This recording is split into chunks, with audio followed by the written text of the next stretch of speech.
গরিবের কি আছে? আগুন, পানি, শীত। গরিবের এগুলি হয় না।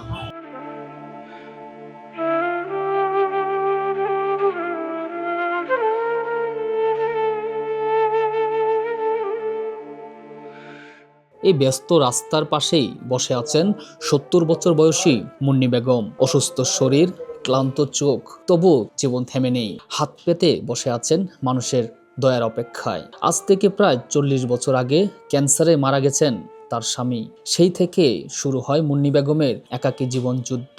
সংসারের হাল ধরতে তিনি নিজেকেই হারিয়ে ফেলেছেন।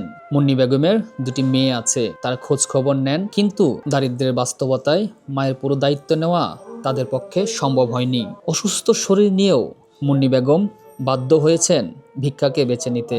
নিজের চিকিৎসার খরচ আর দৈনন্দিন সংসার চালাতে রাস্তায় রাস্তায় ঘুরে বেড়ান তিনি। ছেলে নাই, স্বামী নাই, দুইটা মেয়ে। আমি ক্যাম্পে থাকি, ভাড়া। আমার স্বামী মারা গেছে ৪০ বছর। ৫,০০০ চুমকা জিনিস সস্তা ছিল বাবা। ৫,০০০ টাকা বেচে দিচ্ছি, কি মোটা ছিলাম। আমি জানলে বেচতাম না যে আমার স্বামী মরে গেল। ৪,০০০ টাকা ভাড়া থেকে মাইয়া লয়ে লাগে না।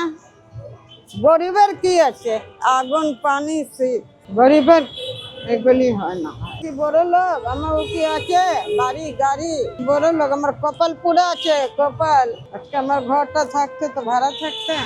মুন্নি বেগমের গল্প আমাদের মনে করিয়ে দেয় স্বামী হারা অসুস্থ একজন নারী শেষ বয়সে কতটা অসহায় হয়ে পড়তে পারেন।